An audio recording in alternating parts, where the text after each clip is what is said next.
crush on someone. A, would you write that person a letter? It's March 6th, 1995, as taping begins on an all-new episode of The Jenny Jones Show. The program was essentially a tabloid talk show centered around everyday people caught up in unusual circumstances. Which made for an entertaining, yet often questionable program, with the showrunners doing everything in their power to make the content as shocking and sensational as possible.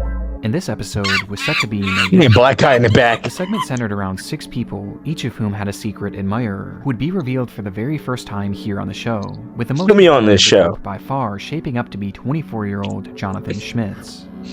Like the others, someone had a long-standing crush on Jonathan, but was too afraid to tell him. And upon hearing of this, Jonathan hoped in the back of his mind that it would be his longtime ex-girlfriend, who he had a newfound interest in marrying, though he was in for quite a shock.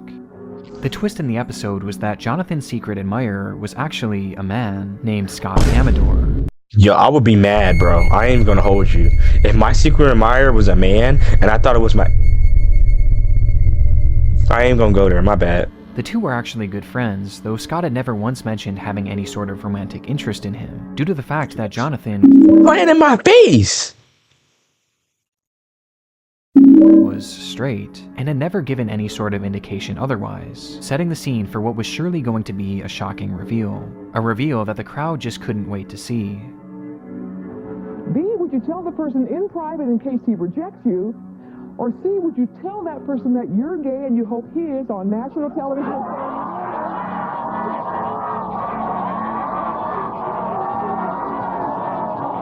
Nah, that's crazy, bro. Like, I don't even, like, I don't even know. That's just crazy. Isn't that not crazy? On national television for you to do this.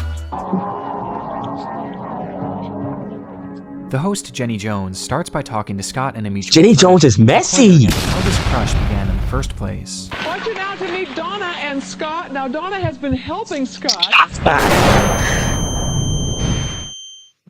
Man, it's a beautiful couple, man. His secret crush on John. John's backstage. He can't hear us. How bad's the crush? Tell me about the first time you met him. Where was he? Basically, well, he was under a car, working on her brake line. Yeah, and that was your first. On her brake lines. Well, I only saw the lower half of him, so you can imagine. Before she begins to dig even deeper, pushing Scott to disclose as much graphic personal information as possible, just to make things that much more entertaining. And his answers did not disappoint. Okay, you think about you have fantasies about him? I've had a couple, yeah. Yeah, you had when he was under the car. You had a fantasy about him. Yeah, something to do with like brake oil, line snapping, and brake oil.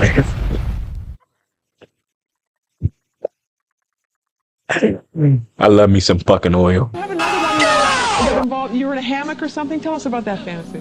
Yeah, I thought about tying him up to my hammock. With all of Scott's secrets now out in the open, it was time to bring out the man himself, the object of Scott's affection, who had absolutely no idea what he was walking into. Let's have John come out here and see who has the crush on him. Here's John.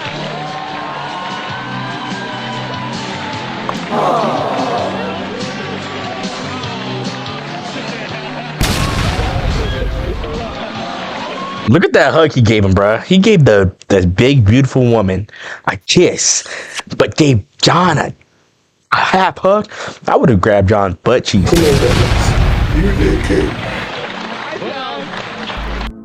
This was the pivotal moment of the show, the big reveal, and perhaps overcome by the excitement of the ratings that she assumed this would bring her, Jenny Jones could hardly wait to blurt out who Jonathan's admirer truly was. Did you think Donna had the crush on you? Did I? No, we're good friends. Well, guess what? It's Scott that has the crush on you. You lied to me. He took it well. Jonathan's reaction was certainly one of shock, but the host wasn't quite satisfied, having one more trick up her sleeve in order to garner an even stronger reaction, as she gave the producers the cue to replay Scott's segment, where he discussed his fantasies in depth. Before we talk, take a look at, we'll show a little playback of what Scott said about you, John. Take a look at that monitor right down there. Well, it entails like whipped cream and champagne, stuff like that. He's just a little freak. I ain't gonna lie, he's just a little freak. And from here, the segment comes to a close, with Jonathan reaffirming that he is in fact straight, he's a little freak, thus dashing Scott's hopes of ever dating the man. Did you have any idea that he liked you this much? No, I did not. Can you tell us what your status is? Are you involved with anybody, or? No, but I am definitely heterosexual, I guess you could say. Leaving the two to head off stage and deal with the messy aftermath of a revelation like this. Thank you, messy. Like that. But despite the obvious awkwardness, it actually seemed like both parties Did you see took it that? pretty well, with Jonathan even taking Scott out for dinner that very night to smooth things over, where he again stated that he was flattered but just not interested. Man got a free dinner and it was However, on this TV. civility wouldn't last long. I mean, I'll take it. Like, I'll take my homeboy. But I'm not gay, though. Chill. Man, my sister, I think I just got him in. Okay, calm down, okay? Okay, why did you do that?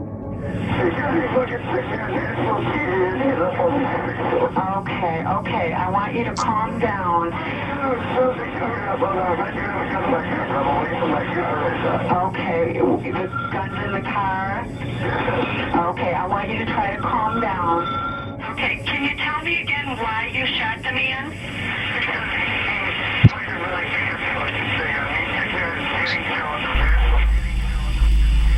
Yo, I'm crying, bro.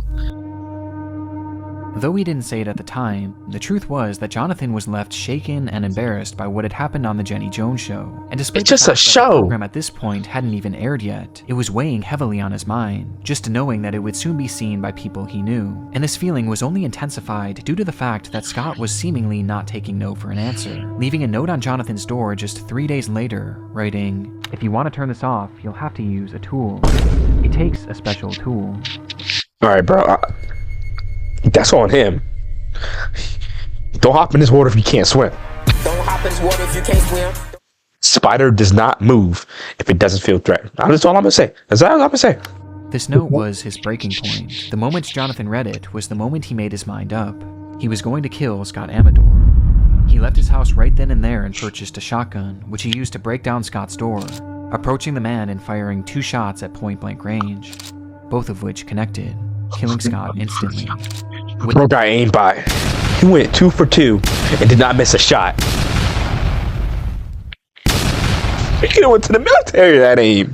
Good aim. Okay, good aim. With his mission accomplished, Jonathan sped away from the scene, calling the police shortly after and confessing to everything, stating his sole motivation for doing this being the humiliation he felt from Scott's own confession on that TV show, as well as his continued flirtation despite Jonathan's obvious disinterest. Keep crying, bro. I need to lock in. To kill. And as a result, Jonathan was arrested and given 22 years Is that a Michigan shirt? from which he was released back in 2017. Due to the fallout from this episode, it was pulled from the lineup before it even made it to air. But today, the full recording can be found across the internet, giving us a look at the stage on which A Killer was made, and a scene that has now become immortalized as one of the darkest moments Look how hard he hugged in him. television history.